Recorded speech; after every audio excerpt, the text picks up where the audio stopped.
आज हम लोग ट्रिग्नोमेट्री 8.1 का थर्ड क्वेश्चन करने जा रहे हैं। If sine A equals to 3/4 calculate cos A tan A. हमें बेसिकली कॉस ए और टैन ए की वैल्यू निकालनी है। ओके फ्रेंड्स, मुझे साइन ए की वैल्यू गिवन है 3/4। मैंने एक राइट एंगल ट्रायंगल बनाया और उसके अंदर वैल्यू पुट कर दी जहाँ पे हमारा बी है वो राइट एंगल है। ओके, 3 हमारा परपेंडिकुलर है और ए सी जिसकी वैल्यू 4 है हमारा हाइपोटेन्यूज है। मैंने पाइथागोरस थ्योरम अप्लाई की, ए सी का square equals to A B का स्क्वायर प्लस बी सी का स्क्वायर। ओके, जब मैंने इसको अप्लाई किया तो आप देख सकते हैं मेरे पास डायरेक्ट वैल्यू आ गई है 5।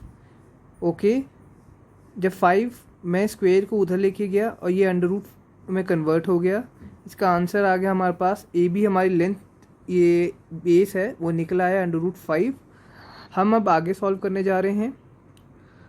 अब आप देख सकते हैं कि अब तीनों वैल्यूज़ आ गई हैं हमारे पास और उसके बाद हमें अब एंगल निकालना बहुत ही आसान हो जाएगा।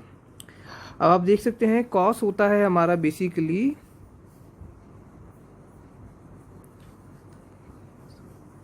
Base by hypotenuse. ठीक है फ्रेंड्स, अब देख सकते हैं बेस हमारा √5 है और हाइपोटेन्यूज हमारा 4 है। ठीक है, टैन आपको पता है हमारा होता है परपेंडिकुलर बाय बेस और इसकी वैल्यू भी निकल आई है। जो हमें बोला था हमने निकाल लिया है। हम इसको आगे और भी डिटेल में करेंगे क्योंकि क्वेश्चन 4 और क्वेश्चन 5 बहुत लेंदी हैं, इसलिए मैंने इसको शॉर्ट में समझाया है क्योंकि आप अगले क्वेश्चंस और अच्छे से समझ पाएंगे। अब हम बढ़े नेक्स्ट क्वेश्चन की ओर।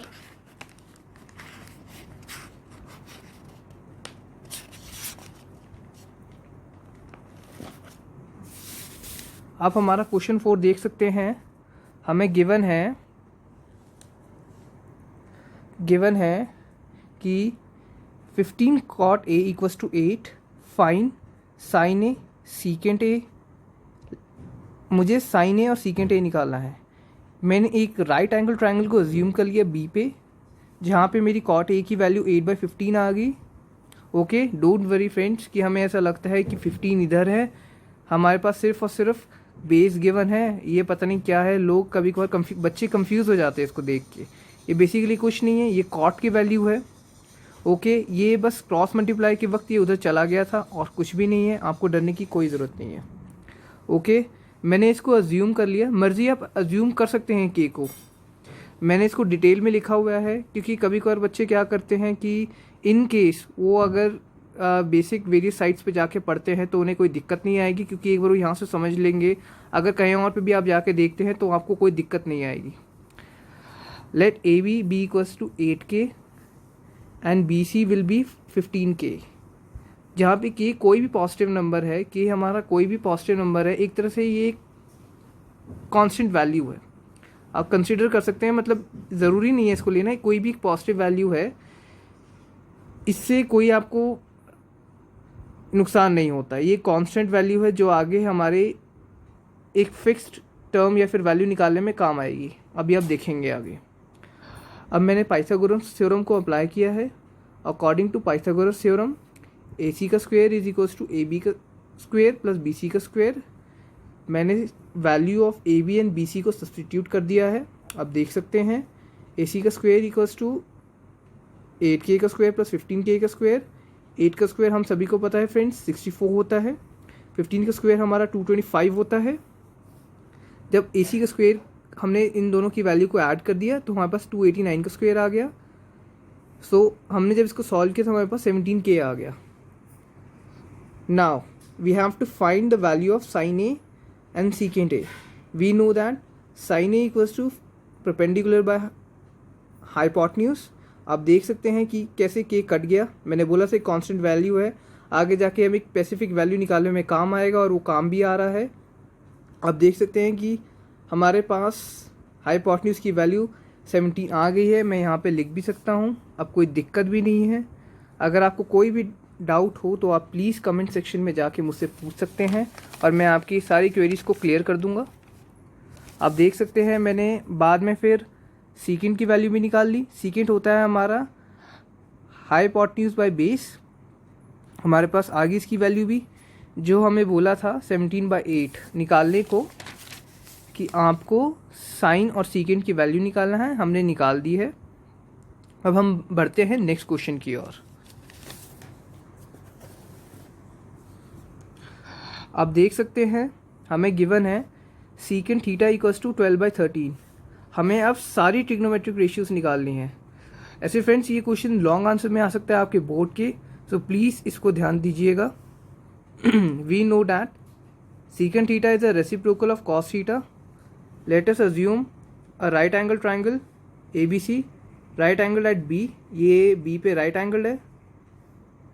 सीकेंट थीटा की वैल्यू मुझे गिवन है। हाँ, एक और स्टार्टिंग में आपको ये बताना चाहता हूँ कि सीकेंट थीटा रेसिप्रोकल होता है कॉस थीटा का। आप यहाँ देख भी सकते हैं, अगर मैं सब पूरी वैल्यू लिखूँ, परपेंडिकुलर बेस परपेंडिकुलर, हाँ, cos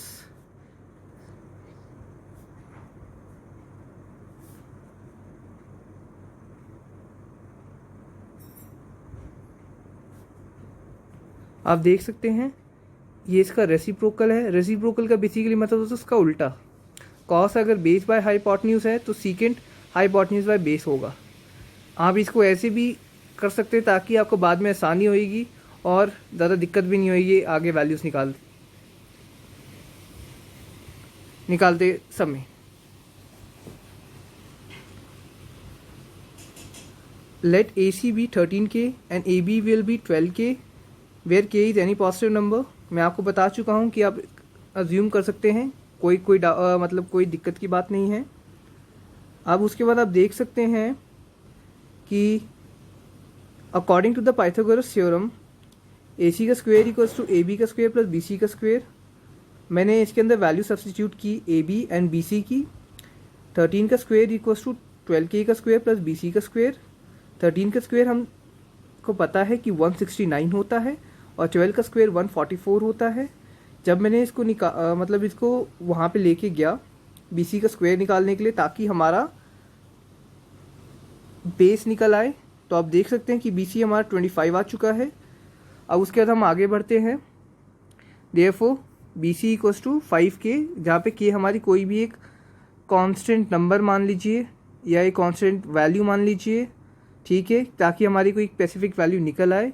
now substitute the corresponding values in all other trigonometric ratios. मैंने यहाँ पे बेसिकली इसको डायरेक्ट कर दिया है ताकि आप लोगों को दिक्कत ना हो। मैं इसको हटा देता हूँ यहाँ से ताकि आपको क्लियर हो जाए, कि वरना बाद में ये ना बोले कि आपने K को नहीं लिया।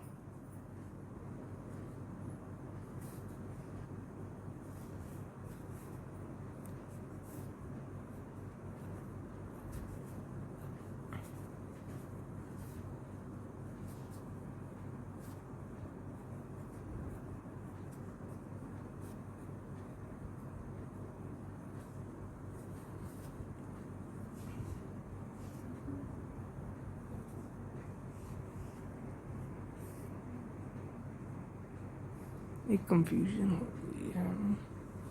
टैन टैन टैन है हमारा perpendicular by base.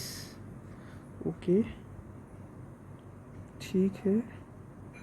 Hypotenuse, okay, यहाँ पे एक माइनर मिस्टेक हो गई है। यहाँ मैंने हाइपोटेन्यूज को परपेंडिकुलर गलती से ले लिया था। ये हो गया 13, 5/12 और ये हमारा यहाँ पे भी गलती से ले लिया था। ये हो गया हमारा 13/5।